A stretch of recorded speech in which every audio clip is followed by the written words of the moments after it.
Hello everybody. This is the Midlander. The Midlander is a drop base. That means that you drop it into any place that's got a natural gravity environment and you land it somewhere flat and you get along your business. This one is built to operate in up to 3 gravities, so that's what we're going to show off today, 3 gravities. I'm also going to share it at 1 gravity, so you'll see the same world but you'll be at 1 gravity rather than 3, because 3 requires a little bit of finesse, but 1 gravity, you're fine, you don't have to worry about it. There are engines pointed in every direction, and we're above the gravity level. There we are. We just entered gravity. So I was using our downwards engine to enter into gravity.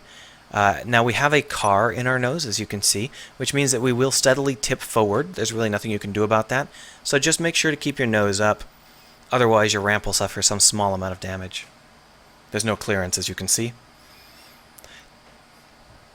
This vehicle does not have any physics objects aside from the wheels, and that's because physics objects don't like hitting the ground in 3 gravities at high velocities, so in order to make this most survivable, I didn't include any. But that means that we can't lower landing gears or ramps, and instead we just gotta live with very low clearance. Generally better to land on your back wheels. Just a little bit, not like tipped hugely back. Bonk. There you go. Perfectly safe landing. Now, we're operating in a high gravity environment, 3, and I'm not going to be using my jetpack. This is the bridge, and you can see really clearly out in all directions. It's going to be difficult to drive, with stuff immediately in front of you from here, but this car can drive. You just want to grind away all the low clearance ramps and landing gear if you do that. The car keeps track of a number of important stats like your reactors, your batteries, your cargo capacity, whether your assemblers are offline, and whether you're ready to jump. This here is your jump drive, and if you get into this seat, you can jump back into space. It's much easier to just jump back into space rather than do something like try and fire stuff back up into space or use rockets to get off. Just jump back up into space. It's much easier. I say that, but they just changed the code. As in half an hour ago, they just changed the code so that jumping off of a planet's surface is fairly dicey. And I'm going to show you that and the fun you can have with that in a little bit. Here we've got a little room and a vanilla bathroom. Down here is the main hall. This is where all the important stuff is. You got your oxygen generators, your cryo, your medical, and your assemblers and your refinery. This is all centrally located, so it can survive just about any kind of cataclysm, and we will show you that in the near future here. You can also install upgrade modules without having to leave your atmosphere. Pretty handy.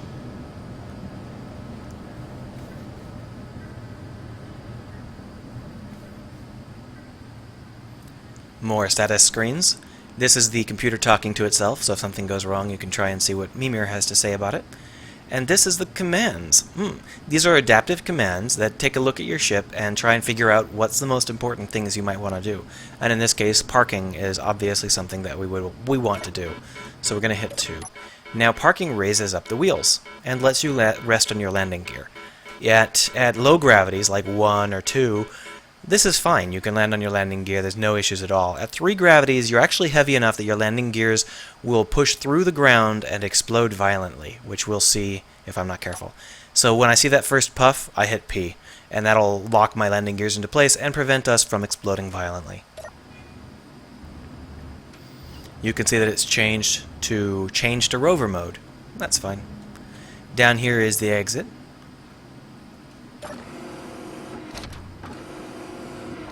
Here is our rover. When we locked our landing gears into place, it unlocked the rover, which is kind of obnoxious, but whatever. Now this whole ship is walkable. Up here we've got some parking spots for flyers, one on the left and one on the right, and you can walk.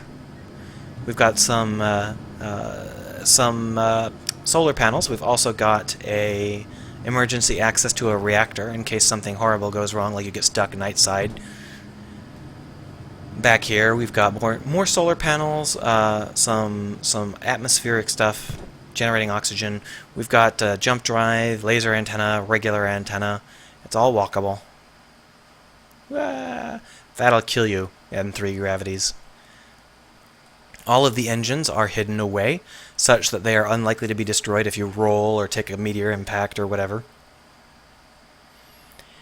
The undercarriage is set up such that you can access the interior from the back, so that you don't have to, you can get all the goods you need to get from here. You don't have to try and figure out how to get them from going all the way around. That's also a good height for a small car to park underneath and connect. Obviously, you're also allowed to adjust this however you want.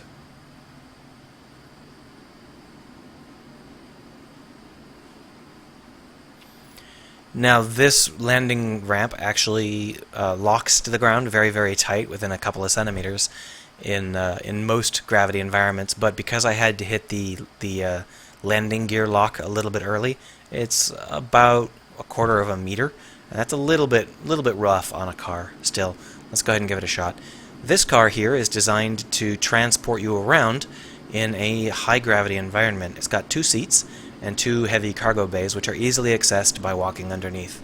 It's got an ore detector, but it has no drills. I couldn't figure out how to make a good drill car that didn't have physics objects, no arms to move the drills around. I tried attaching a car with arms to move the drills around, but it could not survive in 3 gravities. The landing was too rough, and even if it survived the landing, getting off the ramp was too rough. Now, you can get on this car from here, or you can walk it, because the car is as walkable as the starship. Hurrah! Now, this operates great in 3 gravities, but you have to remember how hard it is to get up terrain in 3 gravities. I think operating in a high-gravity environment might be a really interesting challenge. Say 10 gravities, you can't even use flyers, at least not with vanilla engines. So it might be really interesting to try it at 10 gravities, and then you can't even climb a hill like this with a car, and you've got to do something else like every car has to be a drill car that can create very, very gentle upwards or downwards slopes, something like that. Could be really interesting. Of course, at 3 gravities, I can still navigate this kind of hill. It sometimes gets too rough, as you can see, and you've got to back off and try a slightly different angle of approach here. But you can get up hills like this in 3 gravities. In 1 gravity, this car can run the whole course. Of course, the gyros are a huge help in getting up hills.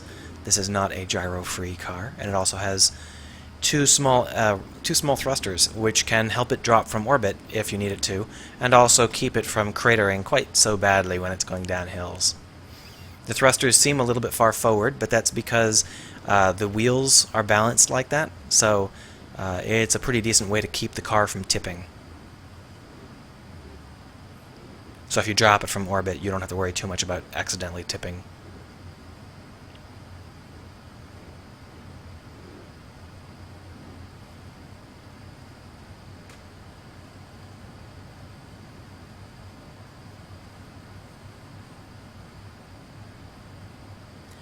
The ore detector will help you find the ores, but as I said, you're going to have to mine them manually. There's no drills on this car. If you can come up with a good drill car that has fixed drills, let me know. That sounds really interesting. Maybe you could do it using, like, wheel height? That would be an interesting idea, right? Maybe you could up and down your front wheels to change your height, and that would work. I'm not sure. I'm just going to use our parking brake because, I guess I'll use our whole brake. There we are. We are now affixed to the vehicle again. Everything's back the way it was. Shall we see how well this thing survives a catastrophe, a true devastating catastrophe? You might be wondering how I'm going to cause that catastrophe. I'm going to jump away while still locked to the asteroid. Landing gears have just now started to malfunction. They just released an update. And landing gears that are locked to an asteroid explode like a thermonuclear device when you warp away. So we're going to go ahead and lower our jump drive's maximum distance down to 5. Now we're not going to go 5 kilometers, we're only going to go like 1 or 2 kilometers, but let's go ahead and do that. And I'll go ahead and jump in this.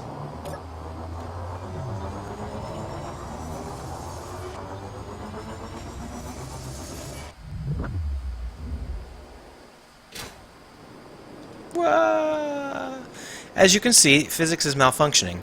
I'm not sure what's going on here. There are no physics objects on the vehicle, so there's no reason for it to be doing that. But you can see that some of the landing gears are still green. They're still locked in place. all of the wheels exploded off. I'm not sure, I just have no idea what's causing this kind of disaster. But you can see that we did not go anywhere near 5 kilometers, we went maybe 3, and we're also accelerating towards the ground even though there is no gravity at this height. So it's a very, very strange physics situation. But if you take a look inside the car, you can see that we have all of our core ingredients are still intact. I don't think they're going to survive impact with the ground, though, because we're landing right on our heads. No, they got cratered. For some reason, crashing into the ground frees the car up from its delusions, its physics delusions, and at that point it bounces back into the sky with all of the force that it was supposed to have originally. Also, one of the wheels decided to retach. So this is a real catastrophe of the sort that you could not cause by just jumping around or anything like that. Just accidentally running into a cliff or whatever. This is the sort of catastrophe that wouldn't cause that to happen. We are far outside of the gravity well, so this car will not be dropping back down.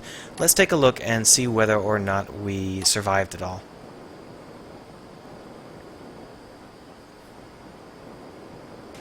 You know what?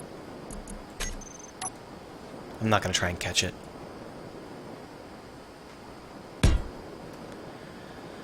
So if we look here, you can see that we lost a lot of our stuff, but our medical bay is still intact. We did lose all of our manufacturing capability, but we do have oxygen and an oxygen generator.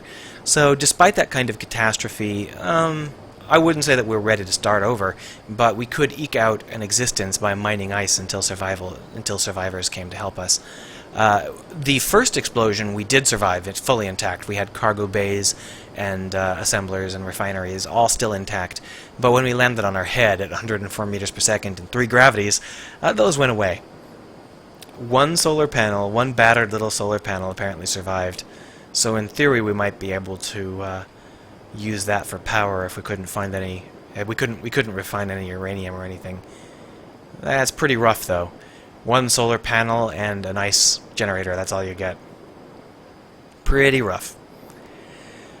So, that is this particular ship. I will be sharing this world at 1 gravity, and you'll be able to land it and do whatever you'd like with it. Feel free to modify it or play around with it. Keep in mind that the world I'm sharing is not survival balanced. I don't believe it has every resource. I don't think it has any resources aside from ice. But feel free to do whatever you want. Just remember that if you're going to jump away, you're going to want to unpark first.